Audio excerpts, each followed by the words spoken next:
Hello, and welcome to the Vision Systems Design Tech Summit Quick Chat with Premio. My name is Dennis Semeka, Associate Editor at Vision Systems Design. Today I'll be speaking with Dustin Situ, Director of Product Marketing at Premio. A full bio for Dustin can be found by clicking on the speaker's name below the video. Dustin, thank you for joining me today. Oh, thank you. I'm very excited to be with you again and speaking with you and kind of talking about what Premio has and what we plan to bring to market for the summit day. Let's get right to it then. Dustin, can you tell us about how Premio started and how it has transformed from those beginnings into an enterprise business today? Yeah, so that's a great question. So Premio as a whole, we are approaching our 32-year in business. And I would say in the last 3 decades, it's been quite amazing in terms of our resilience and our continuing to support customer success and partnership. I think a key example of this would be in the last year and a half, where most of the industry went through a pandemic. And what was most interesting to see was how technology was a major factor for growth, a major necessity, an essential necessity for a lot of these business applications. So everything from remote work, even gaming, enterprise operations quickly went into this survival mode to really evaluate and leverage technology. So one of the major things that Premio continues to bring to market is the ability to drive hardware solutions to really deliver, process, and store endless amounts of data. And that is where a major transformation and shift is happening in technology, which our products are starting to move into, is this element of high performance processing, storage, and connectivity, which is now an essential necessity that was proven through COVID, right? So a little bit of a very quick history lesson of Premio for a lot of people. So 3 decades is a lot of time. In those 3 decades, where we've really built our principal foundation and understanding, it all revolves around computing technology. So I would say when our first inception, our key milestone, our key capability at that time of compute is we were serving the education market K through 12. So we had a very, very robust understanding of white box PCs that we sold in large volume, strictly for that educational market.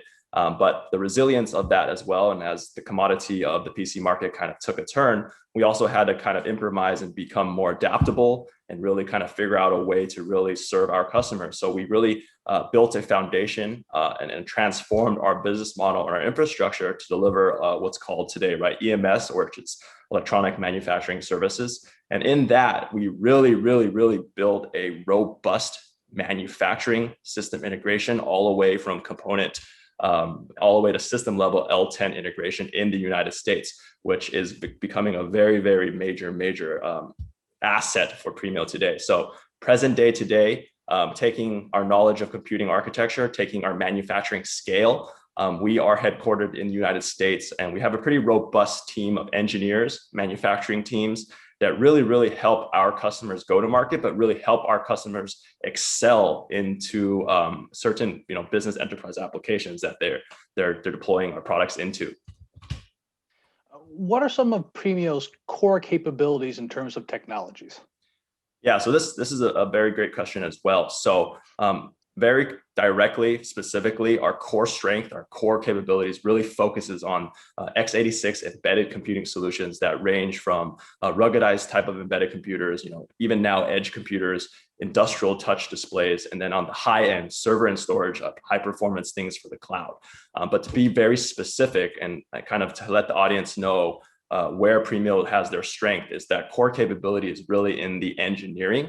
So when we talk about the engineering for a lot of these hardware solutions, there's a lot of different elements that really come together and culminate to deliver a hardware solution. So being that we are an expert in x86 that relies on board schematic layouts, mechanical system design, EMI signal integrity, reliability, and now what's becoming a very important element for our products is the environmental testing and validation that the products are going into. So this is something that's extremely valuable for our customers. Second is by partnering with the leaders in semiconductor technology, whether that be Intel, AMD, or NVIDIA, we're really able to kind of pull a lot of those leading innovations, the technologies, into our core product roadmaps to help our customers take off-the-shelf products and deliver that solution. I would say a second major core capability of Premio and I spoke about it kind of earlier, is really the manufacturing scale and facility that we have in Los Angeles, California. So we have automation lines that really can help our customers do a high mix of products, whether it be their own product designs, whether they're using our own product designs that really kind of shape and deploy all the way into a level 10 of full deployment scale. So yeah, and then I would say the reason why that is becoming so important in terms of the United States, I would say, in the next 5 to 10 years, I think what COVID taught us as well is that the supply chain of electronic components, specifically on the semiconductors, was completely strained, right? And I think the whole industry is learning a very painful lesson of relying on overseas supply chains, although the cost obviously is, that's why a lot of the semiconductors moved everything overseas. But now, especially with, relying on these essential type of semiconductors that go into a lot of our everyday type of things, you can kind of get the sense that all of this is moving back onto United States type of manufacturing. I think this can be seen in kind of, President Joe Biden's, commitment to 2.3 trillion infrastructure plan. So if you kind of look at that infrastructure plan, I mean, if you look closely at the numbers, 300 billion of that is really dedicated to going back into manufacturing of critical goods. So my definition of, and I would say a lot of people's definition of critical goods would be semiconductors, because semiconductors on the core, microelectronics, is driving everything on the base level of electronics, right? So some facts to kind of prove that, right? A lot of these major semiconductor technology leaders, right? So TSMC, which is in Taiwan, they're investing about 12 billion to build a fab in Arizona. Right. Intel also announced a few weeks back that they're doing about 20 billion to invest in 2 more silicon fabs in Arizona. Samsung as well, right? Samsung on the NAND side is investing 17 billion to actually kind of also do a localized manufacturing either in Austin or New York. So I would say this semiconductor shortage is very important because it involves not only the semiconductor, but the ecosystem that revolves around the semiconductor. And it's not just looking at that single piece. Once all that localized manufacturing gets moved back to the United States, pieces and businesses like Premio are going to evolve with that and really help the end customer get the product faster, shorter lead times, delivery on schedule, and the right product fit that's beneficial for the customer. So last but not least, kind of culminate all these core strengths and capabilities of Premio is both engineering and manufacturing, is taking that and really delivering our core last strength, which is our product roadmap for key specific products. So number one being the embedded computing market that really is diving into edge computing now. And then the second market where a lot of our products designs are going into is on the high performance data center side for high performance storage and servers. What are the industry trends other than what we've talked about that drive Premio's development of new products? Yeah, so these trends, I think over time continue to grow and they kind of culminate together. So I would say the biggest trend that was there for 5-10 years ago was IoT.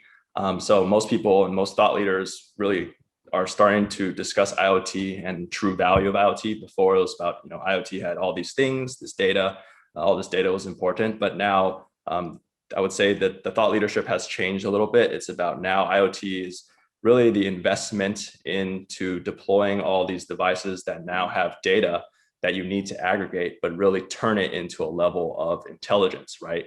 So the second kind of trend, that data aggregation really kind of evolves into an area of big data, right? Once you have an enormous pools of data, that is basically your starting point and your resources to really drive an element of machine intelligence. You can now manipulate that data. You can actually, do models with that data and then move algorithms to a level of intelligence for machines to get smarter. And I think that's where kind of the cloud computing era came to be, because cloud computing in a centralized location really kind of had all the resources to drive the deep learning, to really drive the software algorithms really for the machine to get smarter. And then I would say the trend that we are in now, and I think what everyone continues to talk about in a lot of technology enterprise operations, would really be edge computing. So, I mean, edge computing is very simple. Traditionally, the cloud had all these resources, but the latency was a little bit too far to pass data back and forth. It was expensive. The bandwidth wasn't there. So, hey, let's just move all this processing power that's required to an area where it's closer to where the data is being generated, where now you can act on real-time insights, you can deliver intelligent results. And I think the last kind of culminating all those key trends and where I see the future kind of growing into and what the demand is looking for a lot of these companies is the level of hyper automation. So hyper automation as a whole, there's a few stages of that, and I won't go into every single stage, but the major goal of hyper automation is helping machines with data go through a stage of cognition, intelligence, and full control. Because with that data, once you're able to help customers or help machines build situational awareness through vision technologies, through senses, then the machine can actually intake that data, turn it into a level of intelligence, it can make decisions, and then now businesses have the ability, or operations and applications have the ability to control what ahead of time, prevent risks, and that is kind of a major trend of hyper automation as well. And so talking about edge computing, let's talk about a specific type of edge computing, rugged edge computing, because that's the focus of Premio's product development. Can you define what we mean by rugged edge computing for those who aren't familiar with the term? Can you tell us why it's important? Like, what is it used for instance? Yeah. So rugged edge computing is definitely a huge theme for Premio's development team, and our teams are extremely passionate about it, being as a player and hardware provider for edge computing as a whole. So kind of taking a step back, right? Edge computing is, on a simple level, is just moving all this processing power closer to the data where it's being generated. But a very, very clear importance and requirement when you're moving a lot of this processing power into closer where these sensors are deployed. Lots of times what's not mentioned is that these sensors are oftentimes deployed in environments where it can be remote, in environments where it can be harsh, in environments where it's not as controlled as a lot of people think. So that's where the word of rugged really comes into, and that's where Premio is really kind of delivering product solutions or computing product solutions that really kind of culminate the technology drivers of where the industry is. So everything from compute, storage, connectivity, all those technologies with the cherry on top, which I like to call it, and kind of where Premio is really kind of putting a product together is the ruggedization of the product, right? Looking at the environment and really understanding that the product needs to be mission critical, or it needs to work in this type of harsh or mobile remote environment as well. So it's extremely, extremely important because you need to really understand the environment that the applications are being deployed in, because if it breaks down, you are losing the ability to actually have that intelligence. You're losing the ability to really gain that insight that a lot of businesses really require. So how does Premio deliver adaptable and efficient solutions for rugged edge computing? Yeah, so I think great question. I think the key word there is adaptable and efficient, right? Because once you're moving all this processing power into an environment where it's not as controlled, it needs to be adaptable and it needs to be efficient. So I think Premio very clearly, very simply, we really understand that there continues to be a software advancement, and software advancements. But what I mean by that is there's software algorithms that are being written for more machine intelligence, more inference analysis, where the machine's able to now decipher with cognitive ability what objects are. But in order to do that, right, so that's the software side. Software really kind of drives the flexibility of the machine, but the hardware is where the performance comes in. The hardware is kind of the under the hood that makes all of it happen. And you need to basically have that symbiotic relationship between software and hardware to really kind of deliver a real world application. So, Premio puts together these adaptable and high performance systems that are, number one, reliable in the most severe settings. And that everything stems from we look at the whole overall system level. You have your external enclosure to your internal components.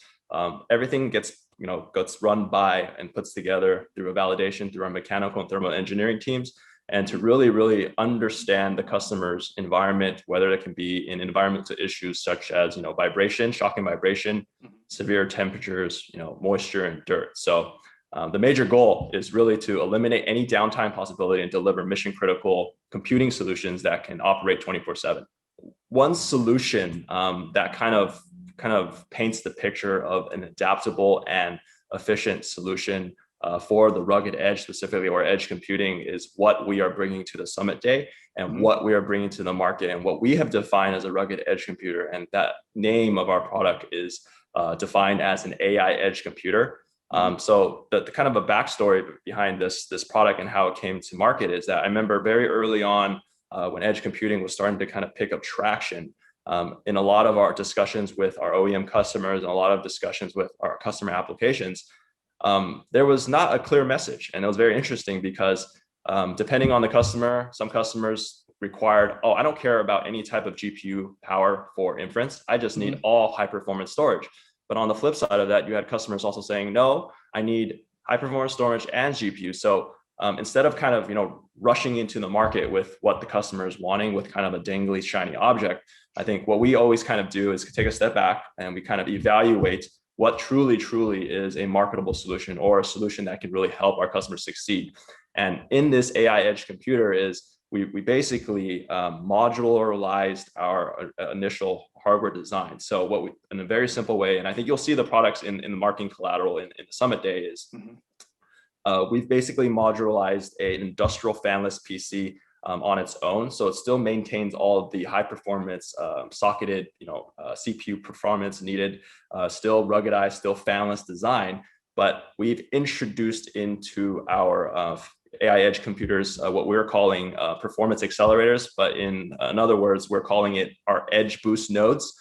So these edge boost nodes are basically answers to a lot of the challenges and questions or requirements that our customers were kind of putting forth. So if the customer is looking for just strictly high performance NVMe storage that they need to export through a design, they have an edge boost node for that. If they're looking for a balance of high performance storage and GPU capability, there's an edge boost node for that, right? So being able to really balance these technologies as a whole and offer the customer the flexibility for the application is a key differentiator of this product that we're bringing to market. Dustin, for our last question, could you tell us about how Premio provides benefits to businesses in other areas as well? Maybe give us some examples of real world deployments. Yeah, so strictly speaking from a hardware perspective, like I mentioned, I truly believe there's this symbiotic relationship between hardware and software. So as the software really kind of drives that flexibility, you really need purpose-built hardware to really deliver that performance. And that's where Premio's products really come into play, because they act as these building blocks for all these enterprise customers that require a solution that compute, storage, and basically connect the products back and forth from the edge to the cloud. So I would say the biggest benefit of Premio and our customers and our hardware solutions is quite evident in our 30-year track record, and specifically in key business deployments and real-world examples. So I would say one example, and it's a big major market for us, is robotics. So robotics as a whole, if you didn't have any type of compute or software algorithm running them, it would just be bare metal and sit there and be a nice artifact, right? But other than that, once you start to put a layer of software algorithm, once you have that performance acceleration through hardware, now these robotics become intelligent. Now these robotics have cognitive ability to actually recognize objects, pick up objects, and basically eliminate tasks that humans probably don't want to do and that the robots kind of spend more time on. A second would be metrology, defect detection, and assembly line automation. This basically uses all type of vision technology, all type of sensor technology, and at a high speed. And with a high performance purpose-built inference computer and the software, you're able to recognize defects, you're able to mitigate risk, and really helps the overall line of automation.